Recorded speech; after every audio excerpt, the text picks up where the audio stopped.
ನಮಸ್ಕಾರ. ವನಜಾ ಮಲೆನಾಡು ಬಂದಾಯಿತು, ಹೊಸ ವಿಡಿಯೋ ತಂದಾಯಿತು. ಬನ್ನಿ ಇವತ್ತು ಅನುಪಮ ಸೀರಿಯಲ್ಲು ಹೇಗೆ ಮೂವ್ ಆಗುತ್ತೆ, ಏನು ಸ್ಟೋರಿ ಇದೆ ನೋಡೋಣ. ಅದಕ್ಕಿಂತ ಮುಂಚೆ ನನ್ನ ವಿಡಿಯೋಕ್ಕೆ ಸಬ್ಸ್ಕ್ರೈಬ್ ಮಾಡಿಲ್ಲ ಅಂದರೆ ದಯವಿಟ್ಟು ಸಬ್ಸ್ಕ್ರೈಬ್ ಮಾಡ್ಕೊಳ್ಳಿ, ಹಾಗೆ ಒಂದು ಲೈಕ್ ಕೊಡಿ. ಮಾಯಿಗೆ ಪಾಪ ಪ್ರೇಮನ ಮದುವೆ ಮಾಡ್ಕೋಬೇಕು ಅಂತ ತುಂಬ ಇಷ್ಟ. ಪ್ರೇಮ ನೋಡಿದ್ರೆ ರಾಯಿ ಹಿಂದೆ ಬಿದ್ದಿದ್ದಾನೆ. ಇದನ್ನು ಪಾವನಿ ಮತ್ತು ಪಾವನಿ ಮಗಳು ಉಪಯೋಗಿಸ್ಕೋತಾರೆ. ಮಾಯಿಗೆ ಹತ್ಸ್ಬಿಡೋದು.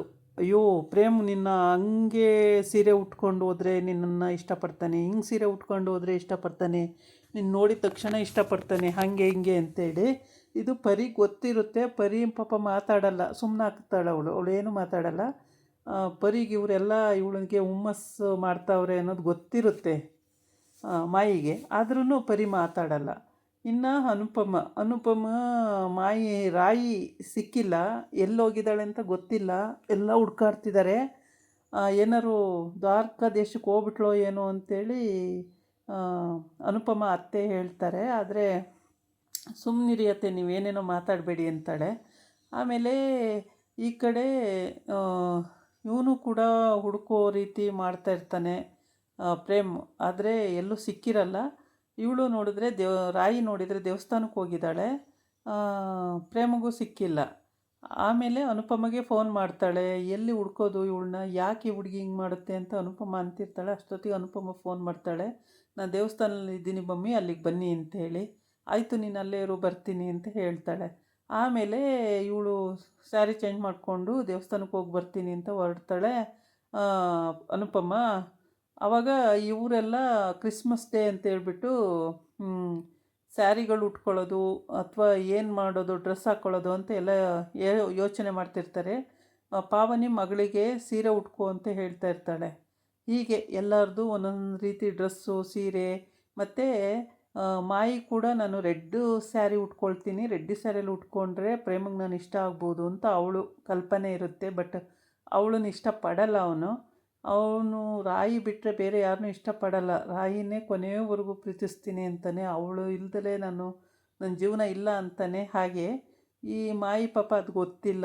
ಇವರೆಲ್ಲ ಮನೆಯವರೆಲ್ಲ ಅವಳಿಗೆ ಹೀಗೆ ನಿನ್ನನ್ನು ಒಪ್ಕೊಳ್ತಾನೆ, ಹಂಗೆ ಮಾಡ್ತಾನೆ, ಹಿಂಗೆ ಮಾಡ್ತಾನೆ ಅಂತ ಪಾಪ ಅವಳಿಗೆ ಏನೇನೋ ಆಸೆ ತೋರಿಸ್ತಾರೆ.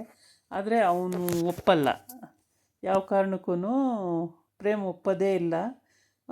ಪ್ರೇಮನ್ ಮಾತ್ರ ಮಾಯಿ ಇಷ್ಟಪಟ್ಟಿದ್ದಾಳೆ. ರಾಯಿಗೆ ಇಷ್ಟ ಇದೆ, ಆದರೆ ಅವಳು ಹೇಳ್ತಾಯಿಲ್ಲ, ಅವಳದು ಉದ್ದೇಶ ಏನಿದೆ ಅಂತ ಗೊತ್ತಿಲ್ಲ. ಅಕಸ್ಮಾತು ಅಪ್ಪ ಅಮ್ಮ ಯಾರೂ ಇಲ್ಲ ನನಗೆ, ಇದು ನಾನು ಸಾಕು ತಾಯಿ ಅನ್ನೋದು ಅವಳಿಗೆ ಗೊತ್ತಲ್ವಾ. ಹಾಗಾಗಿ ಇಲ್ಲಿ ಪಾವನಿ ಮತ್ತು ಪಾವನಿ ಮಗಳು ಮುದ್ದು ಮಾಡ್ಕೊಳ್ತಾ ಇದ್ದಾರೆ. ನೀನೇ ಚಂದ, ನೀನೇ ಸುಂದರಿ, ನೀನೇ ಕೃಷ್ಣ ಸುಂದರಿ ಅಂತ ಹೇಳ್ಕೊಂಡು ಮುದ್ದು ಮಾಡ್ತಾ ಇದ್ದಾಳೆ. ಹೀಗೆ ಇವರು ಕ್ರಿಸ್ಮಸ್ ಹಬ್ಬ ಮಾಡೋದು ಅಂತ ಹೇಳ್ಬಿಟ್ಟು ಅನುಪಮ ಹೇಳಿ ಹೋಗ್ತಾಳೆ, ನಾನು ದೇವಸ್ಥಾನಕ್ಕೆ ಹೋಗಿ ರಾಯಿ ಕರ್ಕೊಂಡು ಬರ್ತೀನಿ ಅಂತೇಳ್ಬಿಟ್ಟು ಕರ್ಕೊಬರೋಕ್ಕೆ ಹೋಗಿರ್ತಾಳೆ ರಾಯಿನ.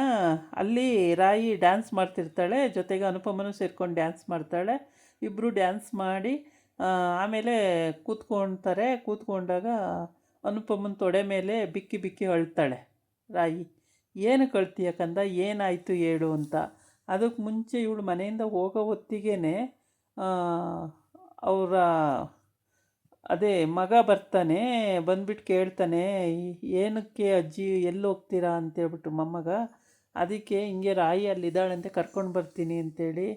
ಹೌದಾ, ಅಲ್ಲಿದ್ದಾರಂತ ಅಂತೇಳ್ಬಿಟ್ಟು ಅವನು ಅಕ್ಕ ಅಲ್ಲಿದ್ದಾರಂತ ಅಂತೇಳಿ ಹೋಗಿ ಕರ್ಕೊಬನ್ನಿ ಮಮ್ಮಿ ಅಂತ ಹೇಳ್ತಾನೆ. ಆಯಿತು ಬಂಗಾರ, ಕರ್ಕೊಂಡು ಬರ್ತೀನಿ, ಏನು ವಿಷಯ ಹೇಳಿ ಮಮ್ಮಿ, ಅಲ್ಲ ಹೇಳಿ ಅಜ್ಜಿ ಅಂತಾನೆ. ಅದು ಬಂದು ಹೇಳ್ತೀನಿ ಬಿಡು ಅಂಥೇಳಿ ಅಲ್ಲಿಂದ ಹೊರಡ್ತಾನೆ. ಇವಾಗ ಅಲ್ಲಿ ಹೊರಡ್ತಾಳೆ. ನೆಟ್ಟಲ್ಲಿ ಎಲ್ಲ ವಿಷಯನೂ ಗೊತ್ತಾಗುತ್ತಾ ಅಂತ ಕೇಳ್ತಾಳೆ. ಹೌದು ಎಲ್ಲ ಗೊತ್ತಾಗುತ್ತೆ, ಆದರೆ ಅವ್ರದ್ದು ನೇಮು ಫೇಮು ಇರಬೇಕು, ಸುಮ್ಮನೆ ಗೊತ್ತಾಗೋದು ಕಷ್ಟ ಅಂತ ಹೇಳ್ತಾನೆ. ನೇಮು ಫೇಮ್ ಅಂದರೆ ಹೆಂಗೆ ಅಂದರೆ ಏನೋ ಒಂದು ಆ್ಯಕ್ಟಿಂಗು ಅಥವಾ ಒಂದು ರಾಜಕೀಯ ಏನೋ ಒಂದು ಆ್ಯಕ್ಟಿವಿಟೀಸು ಆ ಥರ ಏನೋ ಇದ್ದರೆ ಅವರು ಅಲ್ಲಿ ರೆಕಗ್ನೈಸ್ ಆಗಿರ್ತಾರೆ, ಇಲ್ಲ ಅಂದರೆ ಹುಡ್ಕೋದು ಕಷ್ಟ ಅಂತ ಹೇಳ್ತಾಳೆ. ಯಾಕೆ ಅಂದರೆ ಪ್ರೇಮ ಒಂದು ಹುಡುಗಿ ಜೊತೆ ಮಾತಾಡ್ತಿದ್ದ, ಕೊನೆಗೆ ಅವಳನ್ನ ತಪ್ಕೊಂಡಲ್ಲ, ಅವಳು ಯಾರಿರ್ಬೋದು ಅಂತ ಇವಳಿಗೆ ಕುತೂಹಲ ಅನುಪಮಗೆ, ಅವಳನ್ನು ಕಂಡುಹಿಡಿಬೇಕು ಅಂತ ಅಷ್ಟೇ, ಇನ್ನೇನಿಲ್ಲ. ಈ ಕಡೆ ರಾಯಿ ಪ್ರೀತಿಸ್ತಿರೋದು ಗೊತ್ತೋ ಇಲ್ವೋ ಗೊತ್ತಿಲ್ಲ. ಒಟ್ಟಿಗೆ ಮಾಯಿ ಪ್ರೀತಿಸ್ತಿದ್ದಾಳೆ ಅನ್ನೋದು ಗೊತ್ತು. ಪ್ರೇಮನ ಮಾಯಿ ಪ್ರೀತಿಸ್ತಾ ಇದ್ದಾಳೆ. ಹೆಂಗೆ ಕೇಳೋದು ಅಂತ ಸುಮ್ಮನಾಗಿರ್ತಾಳೆ. ಈಗ ಮಗಳ ಹತ್ರ ಹೇಳ್ತಾಳೆ, ನೀನು ಏನೇ ಕಷ್ಟ ಇದ್ದರೂ ನನ್ನ ಹತ್ರ ಹೇಳ್ಕೊ ಮಗಳೇ, ನಾನು ನಿನ್ನ ಬಗೆಹರಿಸ್ತೀನಿ. ನಿನ್ನ ಮನಸ್ಸಲ್ಲೇ ಇಟ್ಕೋಬೇಡ, ಎಲ್ಲ ಬಾಯಿ ಬಿಟ್ಟು ಹೇಳು ನನಗೆ ಅಂತ ಕೇಳ್ತಾಳೆ. ಆಯಿತು ಮಮ್ಮಿ ಹೇಳ್ತೀನಿ ಅಂತ ಹೇಳ್ತಾಳೆ. ಆಮೇಲೆ ಮನೆಗೆ ಬರ್ತಾರೆ. ಮನೆಗೆ ಬಂದು ಇನ್ನೆಲ್ಲ ಪ್ಯಾಕಿಂಗ್ ಶುರು ಹಚ್ಕೊಂಡಿರ್ತಾರೆ. ಆ ಟೈಮಿಗೆ ಇವಳು ಪ್ಯಾಕಿಂಗ್ ಎತ್ತಿಡ್ತಿರ್ತಾಳೆ. ಅವನು ರಾಯಿನೂ ಪ್ಯಾಕಿಂಗ್ ಎತ್ತಿಡ್ತಿರ್ತಾಳೆ. ಮತ್ತು ಪ್ರೇಮನೂ ಪ್ಯಾಕಿಂಗ್ ಎತ್ತಿಟ್ಟುವಾಗ ಆ ಕಡೆಯಿಂದ ಸುತ್ಕೊಂಡು ಬಂದಾಗ ಇಬ್ಬರೂ ಒಟ್ಟಿಗೆ ಒಂದೇ ಸಿಗ್ತಾರೆ. ಆವಾಗ ತಪ್ಕೊಂಡ್ಬಿಡ್ತಾನೆ. ತಪ್ಕೊಂಡಾಗ ಅವಳು ಅದರಲ್ಲಿ ಬಿಡಿಸ್ಕೊತಾಳೆ. ಬಿಡಿ ಪ್ರೇಮ್ ಬಿಡು ಅಂತೇಳಿ ಬಿಡಿಸ್ಕೊತಾಳೆ. ಬಿಡಿಸ್ಕೊಂಡು ಏನು ಪ್ರೇಮ್ ಎಷ್ಟು ಹೇಳೋದು ನಿಮಗೆ ಅಂತೇಳಿ, ಏನಿಲ್ಲ ಜೀವನ ಪೂರ್ತಿ ನಿಮ್ಮನ್ನೇ ಲವ್ ಮಾಡೋದು ನಾನು, ನಿಮ್ಮನ್ನು ಬಿಟ್ಟರೆ ಬೇರೆ ಯಾರನ್ನೂ ನಾನು ಲವ್ ಮಾಡಲ್ಲ ಅಂತ ಹೇಳ್ತಾನೆ. ಹಂಗಾಗಿ ಪ್ರೇಮನಿಂದ ಅವಳು ಹೇಗೆ ಬಿಡುಗಡೆ ಆಗೋಕ್ಕೆ ಸಾಧ್ಯನೇ ಇಲ್ಲ. ಮಾಯಿಗೆ ಪ್ರೇಮ ಸಿಕ್ಕಲ್ಲ. ಹೀಗೆ ಈಗ ರಾಯಿ ಪ್ರೇಮನ್ನ ಮದುವೆ ಮಾಡ್ಕೊಳ್ಳೋಕ್ಕೆ ಯಾವಾಗ ಏನು ಅಂತಲೂ ಹೇಳಲ್ಲ. ನನಗೆ ಮದುವೆ ಬೇಡ ಅನ್ನೋದೇ ಅವಳು ತೀರ್ಮಾನದಲ್ಲಿ ಬಂದಿದ್ಲು ಇಲ್ಲಿವರೆಗೆ. ಇವಾಗ ಅನುಪಮ ಏನು ಹೇಳಿದ್ಲೋ ಗೊತ್ತಿಲ್ಲ. ಈಗ ಅವಳು ಹೇಳಿದ ಪ್ರಕಾರ, ಅನುಪಮ ಹೇಳಿದ ಪ್ರಕಾರ ಆಯಿತು ನೀವು ಹೆಂಗೆ ಹೇಳ್ತೀರ ಹಂಗೆ ಕೇಳ್ತೀನಿ ಅಂದಾಳೆ. ಇದಾಗಿತ್ತು ಇವತ್ತಿನ ವೀಡಿಯೋ. ನಾಳೆ ಇನ್ನೊಂದು ವೀಡಿಯೋ ಜೊತೆ ಬರ್ತೀನಿ. ನಮಸ್ಕಾರ.